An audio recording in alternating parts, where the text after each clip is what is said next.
So do we want to move to approval of the agenda? Does anybody have any adjustments you want to make to the agenda before we begin?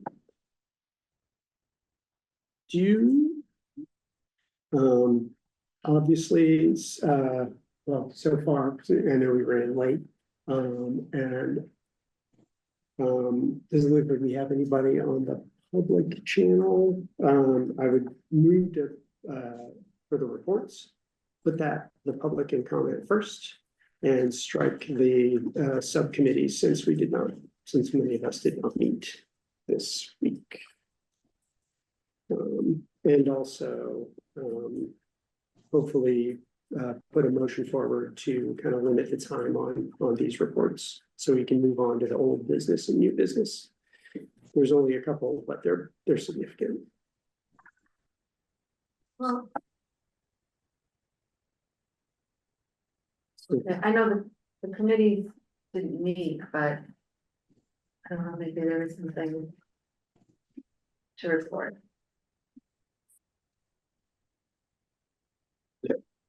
But it wouldn't be new, right? Hmm. It wouldn't be new. The committee didn't. So I put the motion on the table. Did you say you were also moving to limit the time? Yes. Okay, what, to how long? Well, had some, it would be nice, for, hopefully maybe 15 to 20 minutes. Maybe we'll get done sooner. The motion does need a second before you can debate. I'll second that. So we can debate.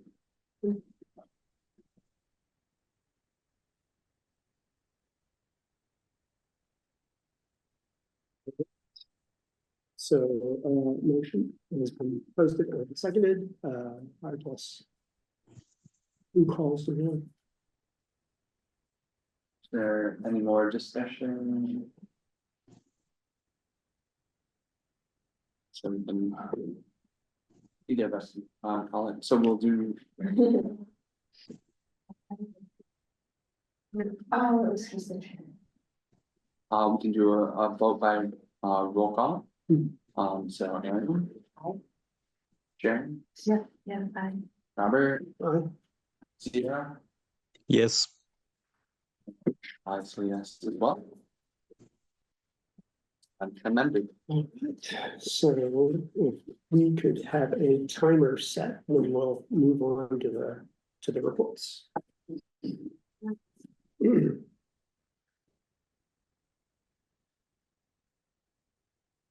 I want to run around.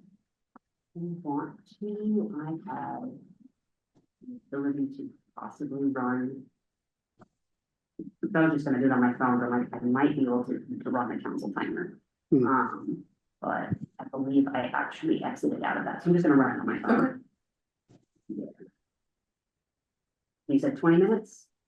Yeah. Okay. Maybe we'll get done soon. I guess as part of the co-chairs, I'll start. I don't have anything really to report. In relation to being a co-chair, I don't really either. Just that I think we've been considering a lot of ways of setting precedents for how we operate, so that we're efficient and we get the work done that we're tasked with. Yeah. Right. Shall we move on to the other members then? Yeah. Does anybody have an individual member report? Yeah. Yes, I would.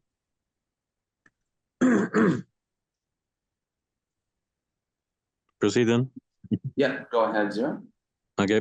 I believe there's a protest going on right now to do with the SB2 Medicaid bill at the State House that we voted to possibly weigh in on at the last meeting.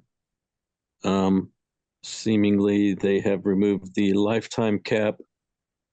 I'm not sure whether they've removed the setting of a cap. I think they're still going to be putting 250,000 plus people onto a waiting list.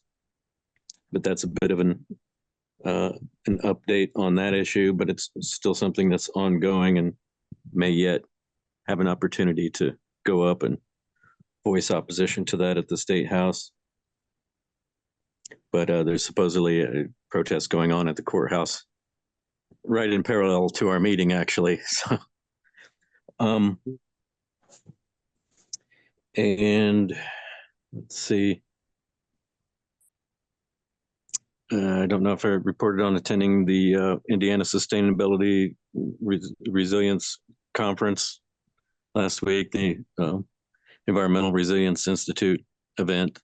And so got to do some networking there and some kind of finding out about issues with the funding streams being cut on things. And I recently interviewed Nathan Ferreira of the Bloomington Housing Authority on potential impacts to local housing, low-income housing, due to the cuts to HUD. And he spoke of some units going in at the core building of the Hopewell development and a facility being built across from the Crestmont community that includes childcare classrooms. I guess it's something of a preschool. And then they have some units above that they expected to be for single family parents who would avail themselves of that. There's childcare facilities on the first floor. And they were going to Washington to discuss that with senators and such. So there's already seeming to be some potential impacts of things getting cut here. There's cuts to the USDA that will probably be affecting the local food bank. So just from various fronts, there's going to be a lot more of a need situation coming in terms of food security, housing insecurity here locally. And so I don't know, I think I see later on the agenda, I don't know if that's the time to address the suspension of subcommittees. And I guess there's a bit of a push for us not to weigh in on housing issues, which I think are part of public safety. And I guess I could address that more at the later part of the agenda. But the one example that I'm going to give a presentation about to the council, Dave Rollo invited me to get on the roster, and I will be highlighting Dignity Village in Portland, Oregon, which took a situation that was, kind of a hygiene problem, public safety issue, tent camp thing, and they built a tiny home eco-village and gave people agency, and there's a self-governance structure. And so it went from being kind of the problem child to now being lauded by the police department of Portland as the safest site in the city. So it's a concrete example of how providing sort of transitional crisis housing to a population it's actually also a business incubator. So it's gotten them into work, into income. And basically, while the waiting lists exist for the more substantial infrastructure housing programs, they're able to be in a safe situation, and to the point to where the police have actually celebrated it, and the city, who initially had trepidation about it, has actually also come to celebrate it. So that's an example, and I guess I'll leave it at that for the moment, give other people time. Thank you. Zero, I have a question. In this interview with Ferreira, he said that funds for HUD are being cut. I think he said like a 25% cut. I think personnel and funds. So that may in different ways, and you said it affects not only subsidies for rent, but also subsidies for people who like to buy their own home. So to me, that sounds like more homelessness in Bloomington, which we don't need. Do you know if there's any efforts by the state or the city to subsidize to fill that void, to replace that money that's not gonna come from the federal government anymore? That's the thing, not hearing about that so far. There was some suggestions during the Indiana Sustainability and Resilience Conference that some of these philanthropic entities will be stepping up, but they're not likely to really be at scale, at the scale of what the system is. So it may be able to plug a few gaps here and there, but it's not necessarily like they're just going to swoop in and fix the issue. And that's part of what I'm trying to get toward, is how some other models could be brought forth to address the coming crisis. I mean, we're likely to experience a big economic downturn in the vein of the Great Recession that followed the subprime mortgage scandals in 2008.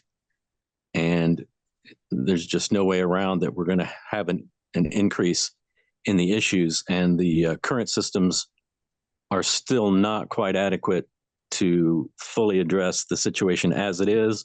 And so it looks like it's going to get worse. So there needs to be some new solutions, some other models put into place. And I'm looking into tiny home zoning that they've done in Detroit as a way to do something that's a step above things like, tent camps and that kind of thing, but isn't quite, the typical housing solution of vouchers and apartments. Basically, as a way to be something of a waiting list, but to be more substantial than something like tent camps, shanty towns. Yeah, thank you. Sharon, did you have anything to report out? So I actually wanted to ask Ash about, if he, if they could somehow, get the information from the Hispanic and Latin American Commission about this bystander training or non-standard training. I listened on it, I just listened on Zoom to the meeting, and I've heard that the commission wanted to do that, but I wasn't, You said bystander? Yeah, so Yeah. active bystander training, I guess so, yeah, like interrupting a threat to safety or. so this was, since it's a Hispanic and Latin American, there's a commission, whatever, they're concerned with Hispanic people or people who happen to be speaking Spanish in the street,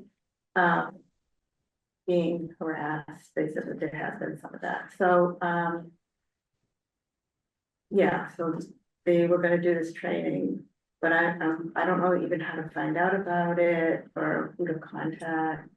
So are you asking for, I want to make sure I get this right. So I can contact the staff liaison of that commission and ask for information about that training. If you also, as a commission, want to receive it, is that what you're asking for? Yeah, Okay.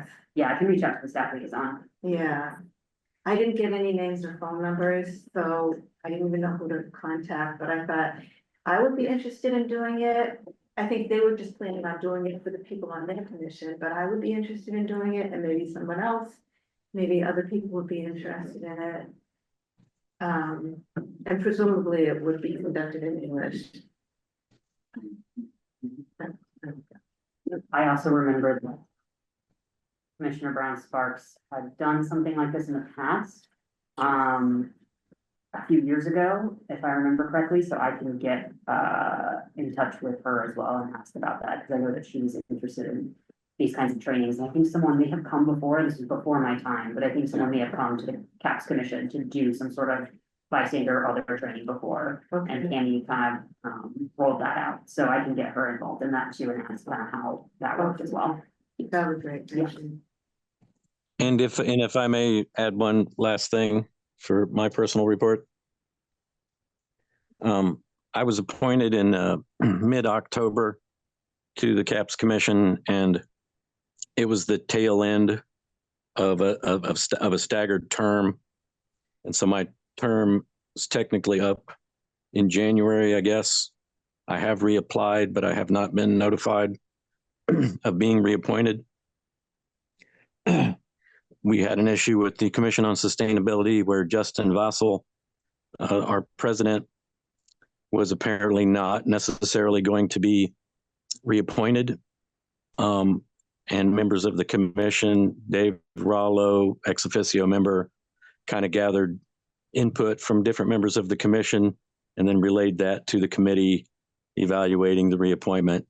And so Justin was reappointed and is now our current president again. We just had our elections again, and I am secretary again.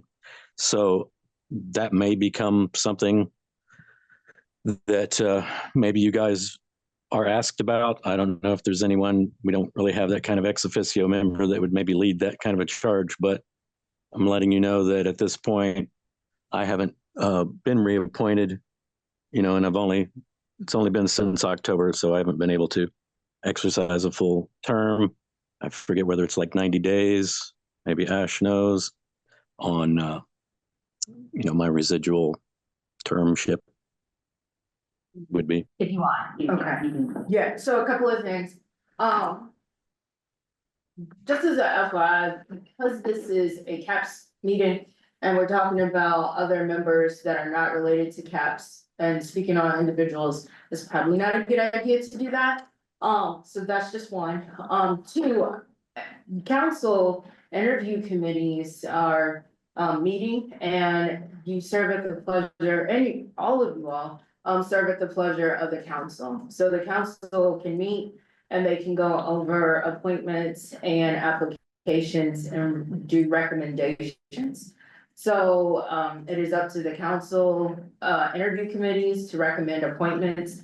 And then the full council will meet and discuss those appointments at a regular session meeting.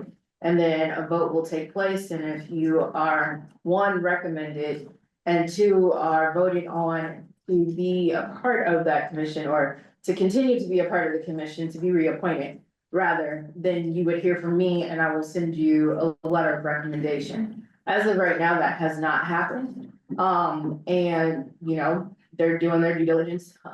And so the other aspect to that too is anybody, there's Indiana code that says after 90 days after your term has expired, you are able to continue to serve.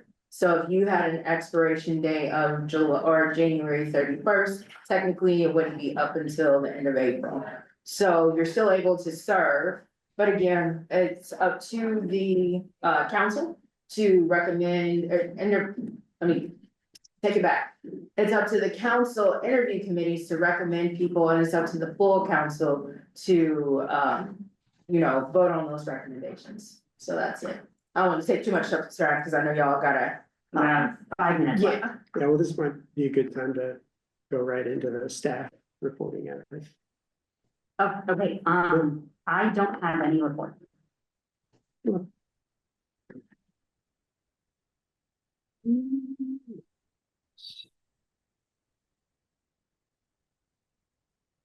Okay, I guess it's time, I guess now we probably move into the other business. It looks like you also have public comments. Do we have people in the room? Yeah, I know we There's should have members put of that public. first. Yeah, Yeah, so you skip that. So if anybody wants to weigh in, please do so. Raise your hand in the Zoom room.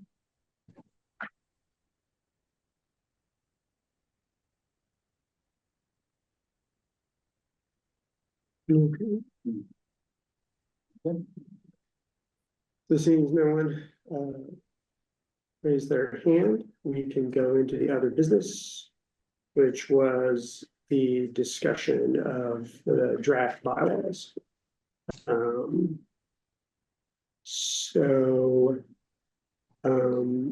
like to put a motion in the interest of time for the other stuff. Do we want to try and limit this to 20 minutes maximum for that? Does that seem reasonable? Is a motion? It's been seconded. Mhm. I think that sounds like a reasonable amount of time. All right. Would you like to call a roll? Sure. Aaron, I'm fine with your motion. Yes. Yes, hi. Sharon, Yes. Robert, Yes. I say yes. Zero. Yes. I will start the timer for 20 minutes. Thanks. So Aaron, I did not know if you had anything you wanted to say about the draft bylaws in summary, or it's been sent in the packet and all of those. Right, I but- saw that it was sent in the packet, two things.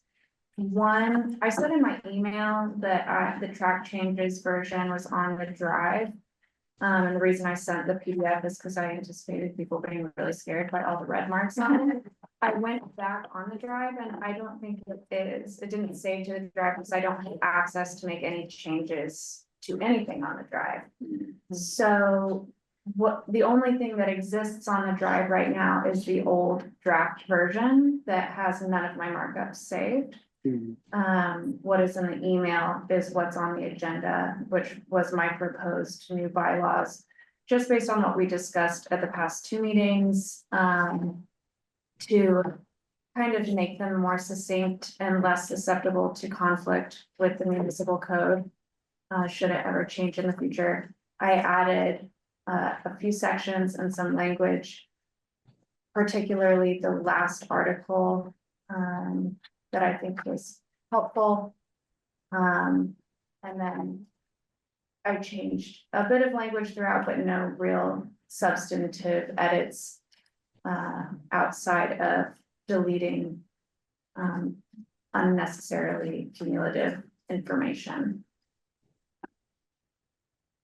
And to my knowledge, to the best of my knowledge, it is not in conflict with the governing law. Awesome. I think for me, I had a couple clarification things. So are facilitators the same as chairs? That's my silly question of the day. Because like in Article 2, we do have positions of facilitators. But then later on, we talked about chair people. I printed several copies. Yeah. And I'm fine with them being the same, but maybe we want to keep the language. Right, I was. No, That's kind of. It was like that in the original version, so I didn't want to make too many substantive changes. Yeah. The way I interpreted it was that facilitators are kind of would be part of the umbrella of officers. Yeah. And we have had some meetings where we had a presentation Mm, and facilitating discussion. And I think the third sentence in Article 2, Section 1.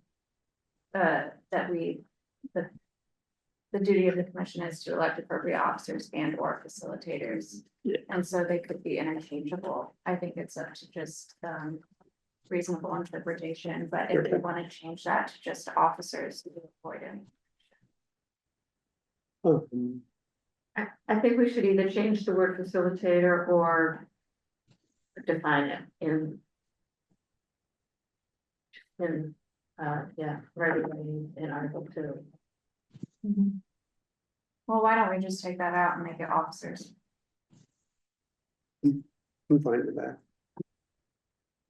Okay. So wait a minute, instead of facilitators, the word is officer of the commission can include but not limited to. So, but we keep lead facilitator or we put in chair. I didn't know if we had a lead facilitator, to be honest. I don't know as much about the workings of our commission. So if we don't have a lead facilitator, which is capitalized, which would, to me, lend to the assumption that it's defined elsewhere, which it isn't. Sounds like it may be a temporary role, again, like Jason said, for the facilitation of a certain presentation or discussion that is done by anybody that isn't the chair.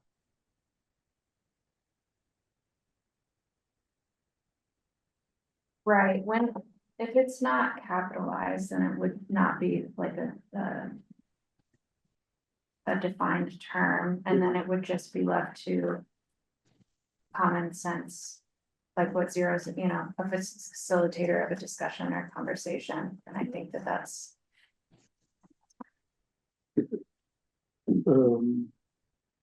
And then, we have on here that the officers are elected for a year, but I think that there was an assumption that it was 6 months when it first started. So I figure we want to confirm that we're good with a year for the various officers.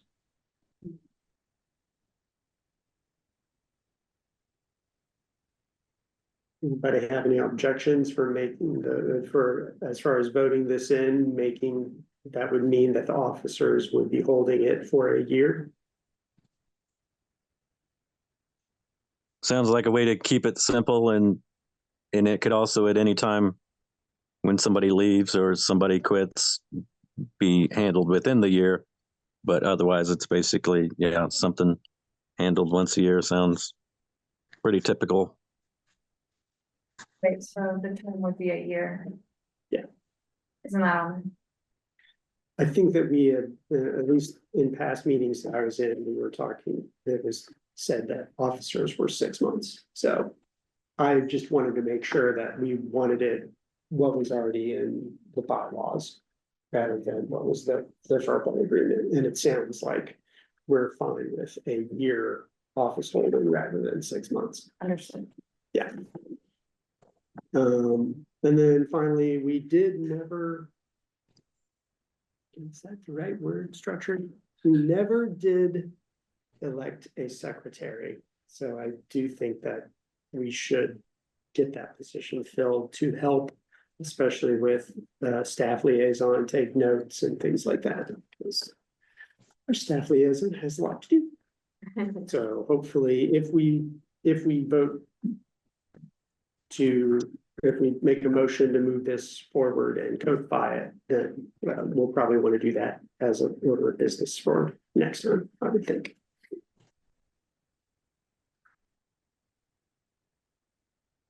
But clarifying question, so what?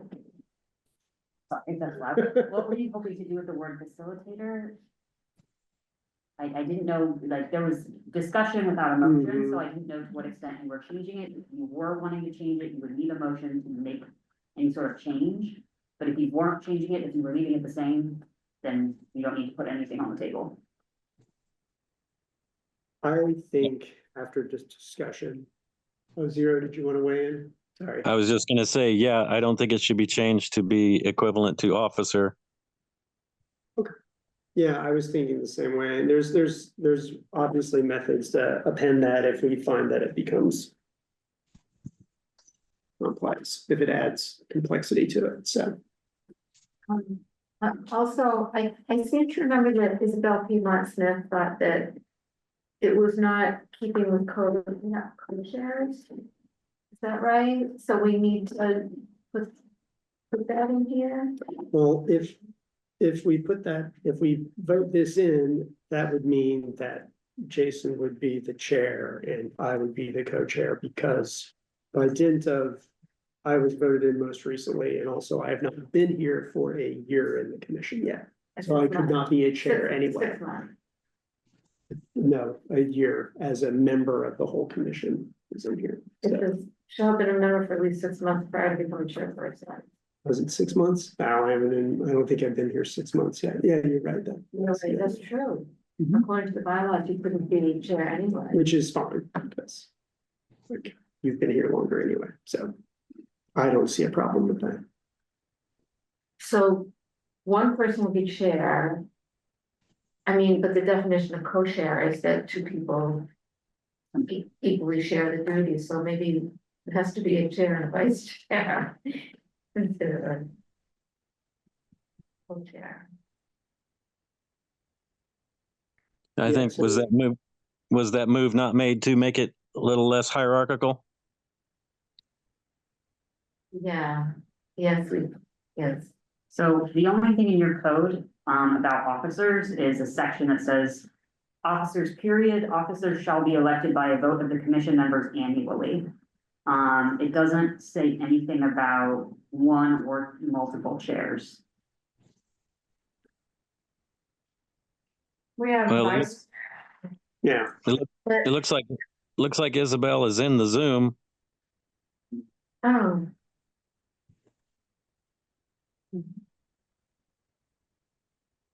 Isabel, you wanna weigh in? Well, I don't think there's any problem with co-chairs. that would mean we need to put a motion in for that. So then, Because there are duties in Article 2, Section 7 and 8. the duties of the commission and article, section 1 says the duty of the commission to elect appropriate offices and or facilities, including a chairperson. Right, don't we Does have that a need to be chairperson? changed? Oh, I'm confused about the structure of chair versus co-chair. Well, I just feel like, Right, I get what you're saying now, so there's not a chairperson and a separate co-chairperson, there's two co-chairs.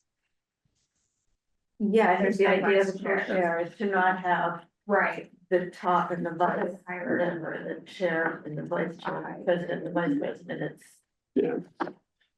However, since this was never ratified or voted in, I mean, it has been basically more a verbal agreement is my understanding. So if we chose to vote this as is in at a later point, it could be changed to be less hierarchical. But we've also been waiting on this for a long time to even get voted in. Can we change it today? Say. Co-chairs? Or, It looks like what this does.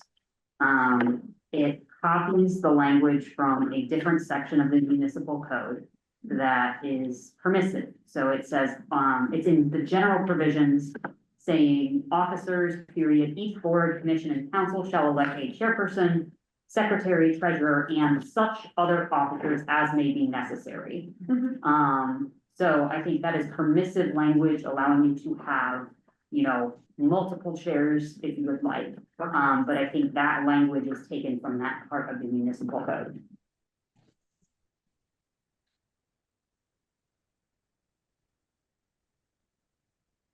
so that covers it, we don't need to change the wording here.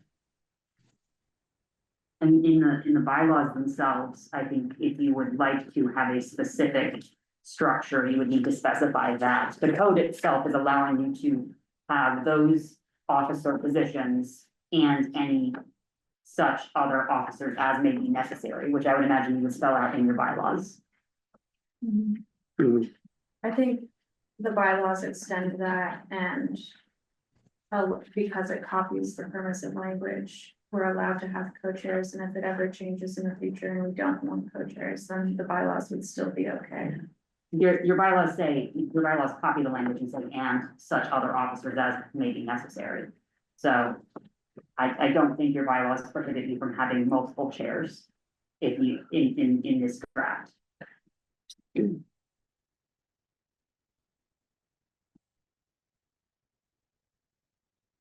Does anybody else have any input or questions on the bylaws?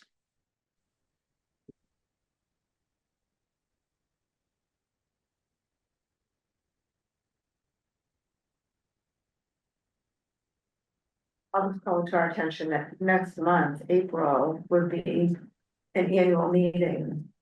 And I think we have to vote again. On officers.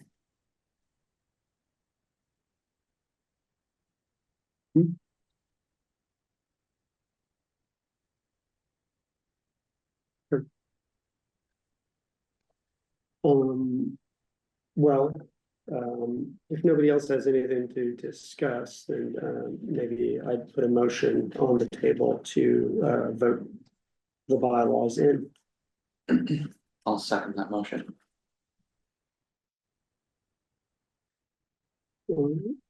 Um, Roll call. yep.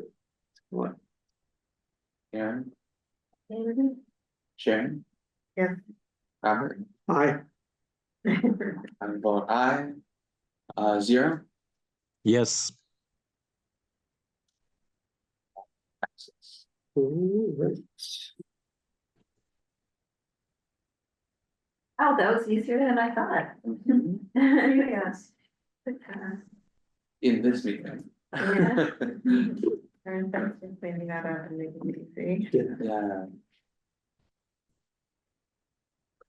Okay. Um. what should I do here? So, as far as, the new business. I would like to, I'm actually wondering, and I guess I'd have to put a motion for this, I don't know, I'll ask about that, I wouldn't mind, now that I think about it, putting the, part B, the proposal pause in subcommittees, first, before the reading of the, mission statement. That would operate as a motion to amend the agenda. Yeah. Is it too late to do a motion? No, go for it. I would, and then I would do so. Have a motion to move, part B up to propose a policy subcommittees. Seconded.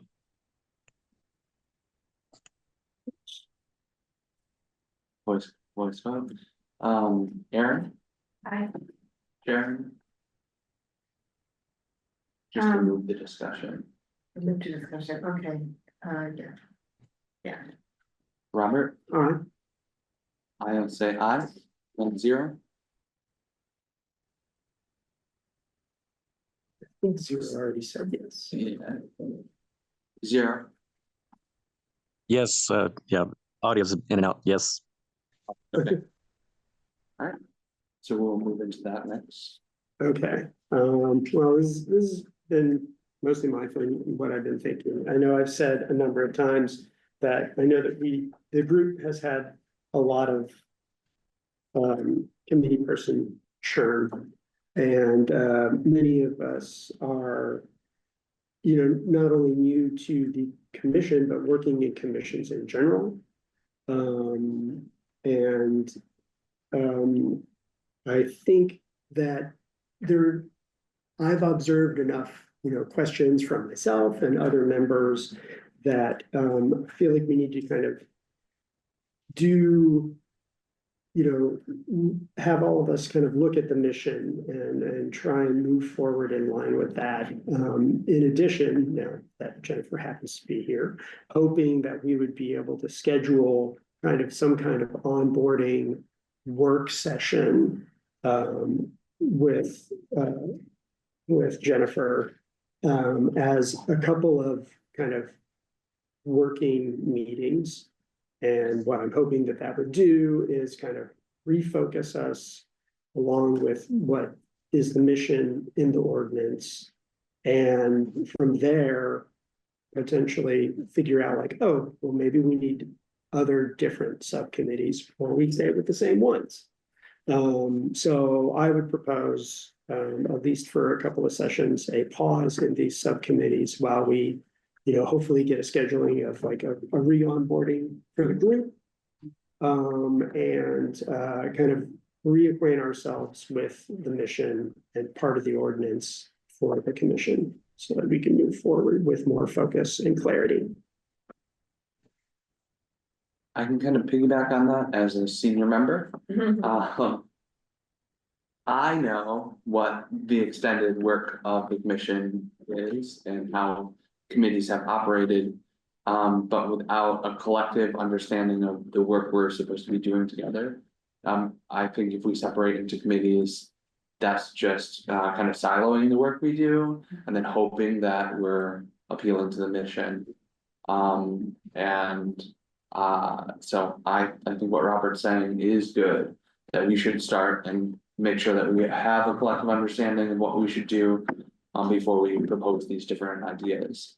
Also, from what I've heard from several council members, the work that we did in the report is what has been compelling in terms of what we're doing, because we're tasked to report to them as a governing body.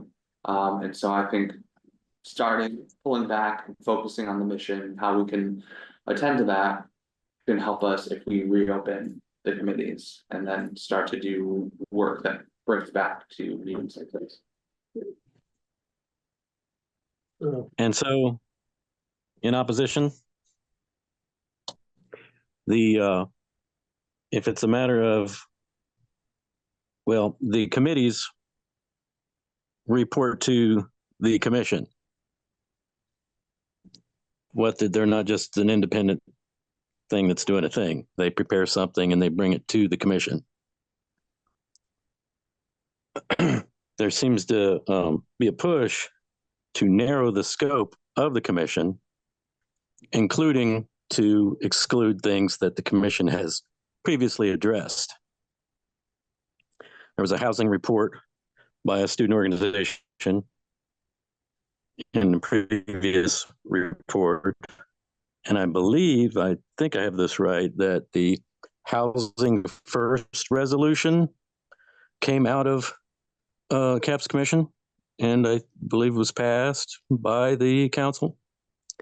And so if one equates the phrase public safety, then that would be totally narrowing the scope. And there are separate lines that address policing and a separate line for public safety in our statute, in the mission.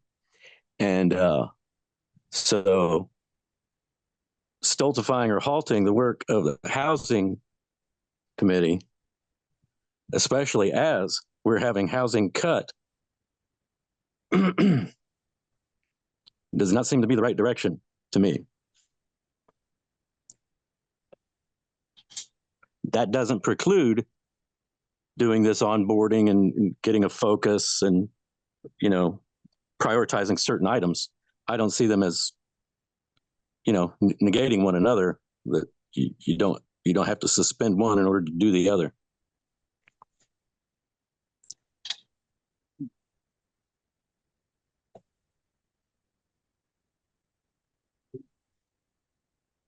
Thank you.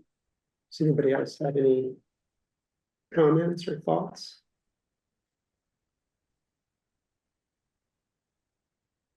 I think that people can still investigate and bring ideas and reports to the commission without being in a committee. And I think it's important to get back to our mission, which is to research and report. And I think I would clarify, I mean, this would not be a permanent, like abolishing all subcommittees like this, this would be just a pause while we try to kind of really focus on what maybe even these subcommittees would do and be able to do more. Yeah, the research committee is the primary committee, and all of the committees have to involve research to bring research to the commission to then put that before the council and the mayor, which have broader policy purview than simply to the public safety police department. That's one of the bodies that we are to advise. It is not the only body that we are to advise. So if we are advising the mayor's office and the council, there are many other issues and policies involved in what is public safety, which again,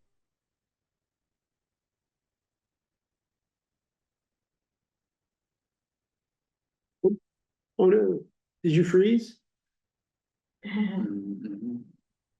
Which again, shoot, we'll wait a little bit. Hopefully you can come back. did I cut out or something? Yeah. Yeah, you said, Now, what was the last statement that cut out? So public safety is not limited to methods of policing. We advise the public safety police department. That's one body that we advise to. We also advise to the mayor's office. We also advise to the council, and that is a broader purview and range of policies on which to do research, give presentations, weigh in, and give recommendations. Okay. I think now we caught your statement, I hope. Yeah. Yeah.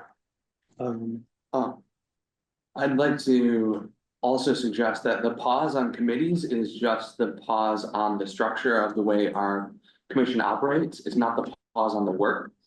And what we're discussing right now is what we want to get back to discussing, what we're supposed to be doing. I would also return to one of the primary reasons this commission was created, which was in response to the George Floyd protests. And so we don't have a committee currently on reparations, but that doesn't mean that we're not supposed to be doing the work of anti-racism, which historically we have been doing. So I think operating broadly can return us to what we're supposed to be focusing on, rather than only focusing on a few things that we have a committee for. And the reason that we created committees is to focus on those different things. So I think pausing the committees helps us to return to that discussion, what we can do collectively to make sure that we're not just focusing on some of the issues that we're tasked with doing. Yeah. Well, what you're also pausing is public notice committee meetings, which can take public input. Can we not take public input in meetings like this?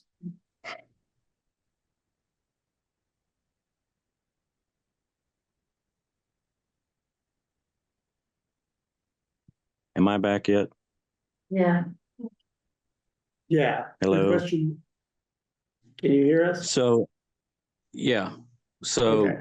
if Did we're you pausing hear the Jason's committees, question? we're pausing public input, public notice meetings of the committees. Didn't hear the question. And reparations by many is understood to a reprioritization of where resources are allocated.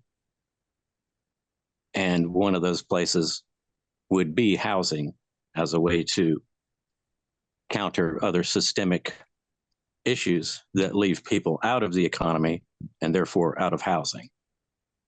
And that becomes a public safety situation in the streets. People are pushed into the streets, and that forces encounters with the police and policing as homeless by laws such as those they have been trying to pass at the State House to put more restrictions on squatting on properties.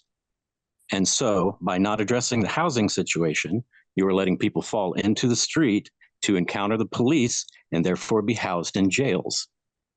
I don't think anyone is suggesting we don't research and address the housing situation.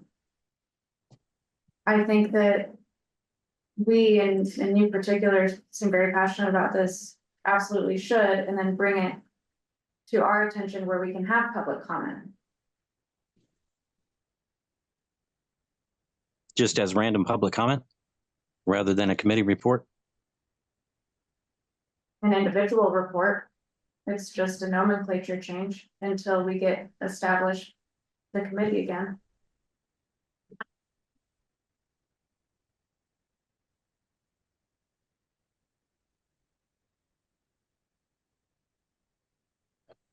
Is this strong opposition to getting rid of the committees?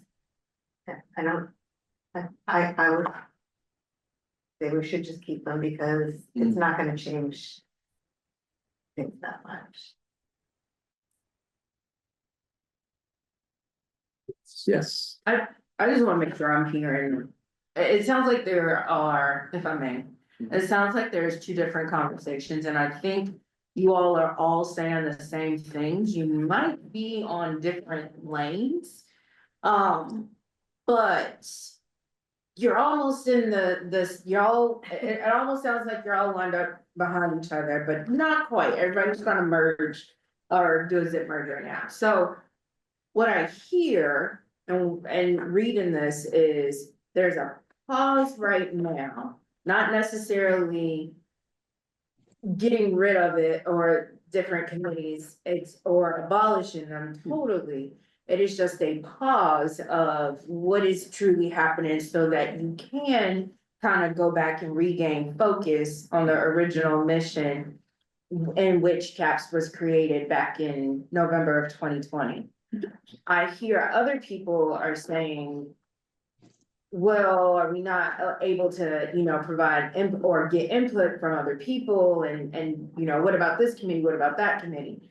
And it sounds like no one is saying that you cannot have the committees. Also, it sounds like folks are saying that you can't do the research. I think you all are wise individuals that will do all the things individually, even with or without CAPS.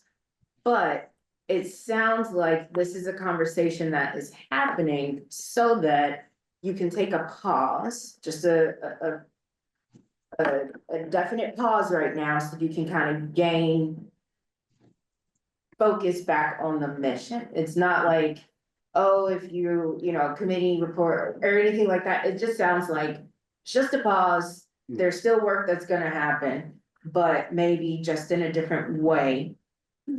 So that's what okay. Just wanted to make sure I heard. Yeah, and this would be something that we would put as a motion and get voted on. So it is just a motion as far as I'm concerned right now, and it could very well be voted down, and that would be fine. But I just figured, like, just seeing the last couple of, meetings that we've had, and from the start, it just felt, at least to me, especially as one of the new people, like, how is this really supposed to go, and how are we really keeping with the mission that was part of the ordinance? Maybe it's good to take a breath and review it, but that's up to all of us to vote for and agree or disagree on. So that interpretation of the original ordinance is simply an interpretation. It is not what the ordinance or the statute says. And what I've been doing is entirely germane to that original mission, including, if you want to frame it that way, one of the things that Braun has just suspended is anything addressing environmental justice. Well, that's the location of facilities where people, marginalized and minority communities, are targeted for pollutive facilities which disproportionately impact their health. All of these things are related. It is not unfocused. It is integrated. It is intersectional. That's something important that I heard you say just now, Zero, is what I've been doing. And what we're trying to do is determine how we can do collective work of we. Something that I've noticed in the committees as they operate this time around is that it's individual work, and we're not finding ways to bring that back to the collective work that we want to be doing. So I think what I'm sensing in this proposal to bring it back to collective work is to determine how we can not just bring innovative ideas that fit in these containers of committees, but collective work. And so something, what's your title? Oh, deputy, you can go with Jennifer, so. Okay. So what? And so this is, So something this is something that Jennifer brought up is that we all are passionate individually. And something that I've seen struggle through all the iterations of this commission is bringing those individual passions into collective work. And when we formed that into the report, there was a lot of different steps to that. But I think putting that pause in place and then returning to how that collective work can happen will benefit us if we unpause the committees and then spread that work back into the different sections. So we've had one committee meeting, which of course is going to be basically whoever shows up to that meeting, introducing one another and putting forth what they think the committee should be addressing. And everyone in the commission was invited to be part of any of those commissions.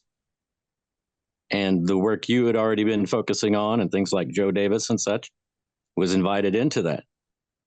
It is not only some individual thing. And that if there is no participation from the other commission members, then it will just simply default to who has decided, okay, I'll chair it just so we can have the meeting. And then the other side of that is that opens it up to public comment, public input, public notice as something outside of the monthly meeting, which is a tight format that doesn't allow for much real public input or getting into detail into any of these sub issues. So suspending it is suspending that. The commission could always say, focus on this. We would like this to be the emphasis, or here's some bullet points, or here's some areas. At any point, that input can be given to the committee. And so if we're to wait until the commission comes up with that, then we're not getting the public input side of things. We're not having testimonials that could go on longer than 5 minutes. I mean, but that's part of the issue with government as it is and what most people understand it to be. It's a long, slow walking process that for the most part doesn't end up doing very much. And this is a way to, not be so bureaucratically constipated, and yet it's still working with the system. And once the committee generates something and brings it back to the commission, and at any point that committee can receive the input and guidance from the commission, it is subject to the commission. And it's an internal thing, even though we are taking some public input, and that those committees are not doing anything without the permission of the commission. So they're not going to go give independent presentations or anything unless that's approved by the commission. So it's really just about narrowing what the definition and the concept that what the original formation meant. I mean, weighing in on things like the protests, the pro-Palestinian divestment protests in Dunn Meadow University and all of that. Many people could say, well, that's not directly within it. But there's all kinds of impacts the way that kind of policy as our nation can bring back impacts to us and our public safety for being targeted and being considered complicit in those policies. So there's all kinds of things that have passed through the Common Council and such, which do not fit narrowly within like racist reparations or police brutality. There's all these conditions that lead to that being the confrontational situation. And if we're not going upstream, we're just in the melee. It's just triage in the chaos, well, as it's going down. Anyway, that's, I can't make a motion against it, just will have to be voted on, I guess. I don't want to interrupt too much, but I did have to, I have to bring this up from the council staffing perspective. So the council recently passed an ordinance amending the Bloomington Municipal Code sections governing a lot of boards and commissions.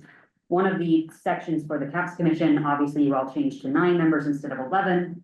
One of the other sections changed the staffing support to specifically and explicitly state that the common council staff, which is myself or other members of council staff, shall provide general administrative support for the regularly scheduled monthly meeting. We already don't sit in committee meetings, but this is explicitly stating that the council's prerogative is for us to at maximum be here, but we will not staff additional things beyond, unless the council wants us to do that. But it looks like from this, the legislative intent is that they want us to be at just the monthly meeting. I think also from a logistical standpoint, our office is short-staffed and has been short-staffed for quite some time. I have been a staff liaison of this commission for almost 3 years. And the consistent issue that I've seen is quorum issues, especially with committees.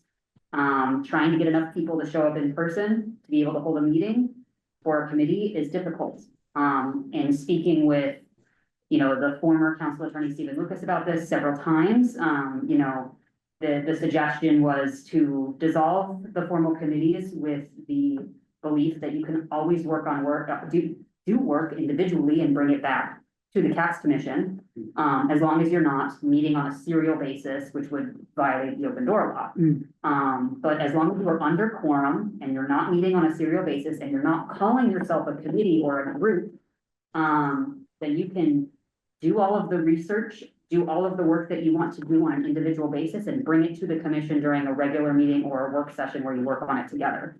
So I think from that perspective, wanted to make sure you were aware of, where council staff, like where we are at our capacity. Yeah, and I was going to say that's the other issue with the open door laws, that we would be atomized into completely individual activity, because if there's 2 or more of us discussing anything, then that needs to be a public notice, opportunity for input and attendance by the public. We in commissions in general, the 90-minute structure is already pretty tight. So if we're going to bring more of this business into the main meeting, then I think we need to extend the time of the monthly meeting.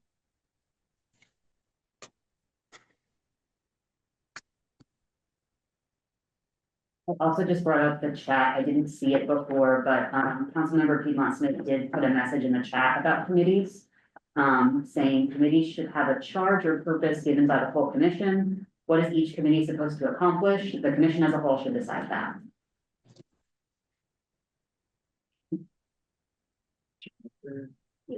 Okay, so a couple of things, again, and my role as deputy clerk of communications and outreach. There is the part where I have to go back, and I'm doing this with the other commissions as well, and just in the process of starting. And really talking about what is your mission and what is your why. And Ash has it brought up on the screen here, and a couple of things. One, if you haven't, and if you are a nerd like me, you can go back to the November 18th, 2020 meeting where resolution 2020, which that's the resolution that birth CAPS was formed. And there were a lot of discussions about a lot of different things. And of course, in 2020, we were under there's a whole lot of stuff going on. Yeah. So again, without reading it, but again, reading it, to go back to your mission, it says to perform research and gather data on perceptions and preferences about public safety from community members with specific focus on perceptions and preference data gathered from minority community members, individuals who are disabled and other often marginalized community members, and research evidence-based alternatives to traditional policing. That was the biggest part of CAPS. Identify best practice in public safety globally and evaluate the efficacy of such practices for implementation in Bloomington. Make recommendations, not advise, make recommendations to Common Council, the Board of Public Safety, and or the mayor or the mayor's designee on policies and programs that enhance public safety for all community members. So that's your special sauce right there. And I think to Councilmember Piedmont Smith's point, I think you all need to talk about that as a whole, but it's almost like you have it right here. And of course, you just heard what Ash said in terms of, being overworked right now. And a lot of that, I'm just saying as a colleague in the clerk side, if we're gonna say that it's gonna be a longer meeting, I don't think anything has to be very long. I think you just need to come in and you have set goals and you can have discussions and you can have timeframes for which your discussions can have, but that doesn't mean that now your meeting is now from 4 to 6:30 or 4 to 9. You all are all volunteers and you are, guess what, not getting paid for this. So there's something special about volunteering and wanting to do the work, but also at the same time, you have a life. So there's like a balance in between that, and how can you work to the mission of that if we're spending this long time on this stuff? Obviously, there's no magic wand where we bring out a crystal and, you know, wham, bam, thank you, ma'am, this is everything that, you know, we're doing, we've all solved it, and thus we don't need caps anymore. I definitely think y'all are doing some good work. Y'all also discussed talking about going to the Stride Center.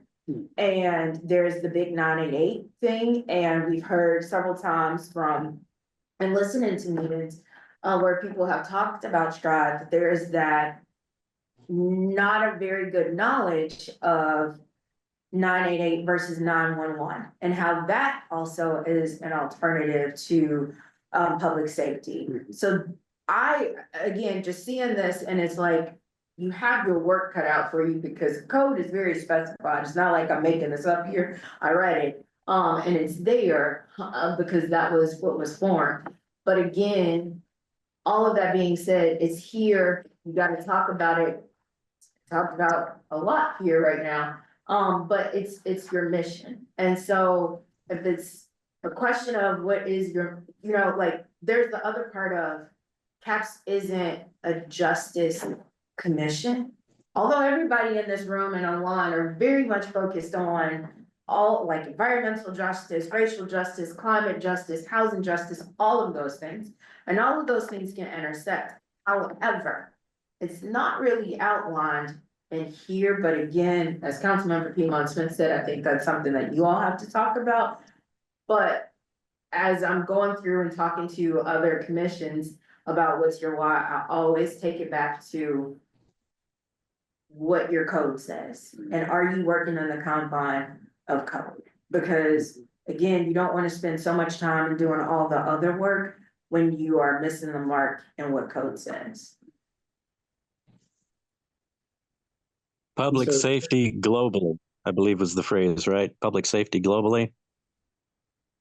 Yes, So that's broader than methods of policing. And that's a separate line where it discusses policing. Public safety globally is a broader thing. Now, if we need the commission to define the goal set of the commission beyond naming it, or I mean the committee, beyond the naming of the committee, which sets the subject, then I guess we need to make a motion to do that. And that would be So that part of we can- the working meeting, would be to discuss this and hash some of these other definitions out. Yeah. At least was in my mind. And I think this is a good model of having a discussion as a whole rather than in a committee. And given the fact that we only have 10 minutes left in the Yes. meeting, I'd like to call the vote to pause committees and continue having discussions like this in the main. Well, and part of that is also making sure that we schedule the onboarding thing. You know, I don't know how that would break down, but what was that? part of the proposal is, the motion would also be to get with you, and one of the working meetings would be like that. And we can, yeah, we can Okay. talk about that, and see, of course, I know y'all are time Yeah, limited, so yeah, I yeah. don't wanna take too much time up. But yeah, we can talk about my schedule and my availability. Yeah. And how we can do like a working group meeting for that. Yeah. Yeah. So in summary, on the motion on the floor is a pause of the subcommittees with a focus on returning to the mission, rereading it, reabsorbing it, and scheduling an onboarding meeting with Jennifer. Who made that motion? Me. Is there a second? I'll second that. Voice vote. Aaron, I vote in favor of the motion, so I. Aye. I as well, and Zero.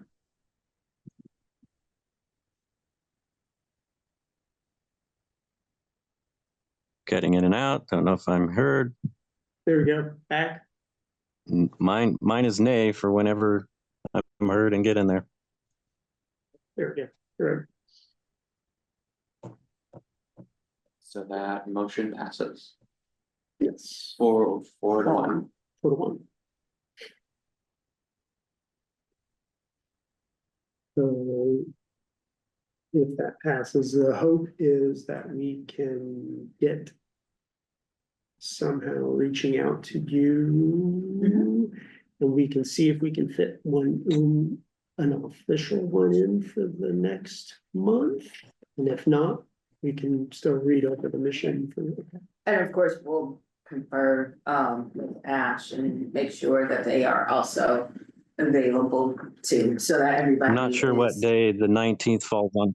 I'm not sure what day the 19th falls on, but that's Earth Day events at Switchyard Park, which I am one who is going to be tabling at. So I don't know if that's a Thursday or 19th is a Saturday. So I think you should be good. April 19th, 0. you asking me again? Something? Are you saying April 19th? Yeah. That's a Saturday. Okay. Yep. Yeah. Just talking about line up a conflict. Yeah. Right.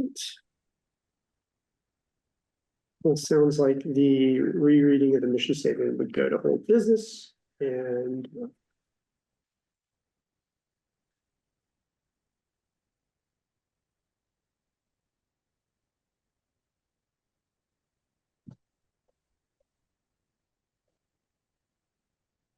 I feel like I've been the only one making all the motions, so I guess I'll just make a whole other motion about adjourning the meeting. Are you done? Does anybody else have anything they would like to say? Or add? Not at this time. Then I will make that motion. Second time. Okay. You are adjourned.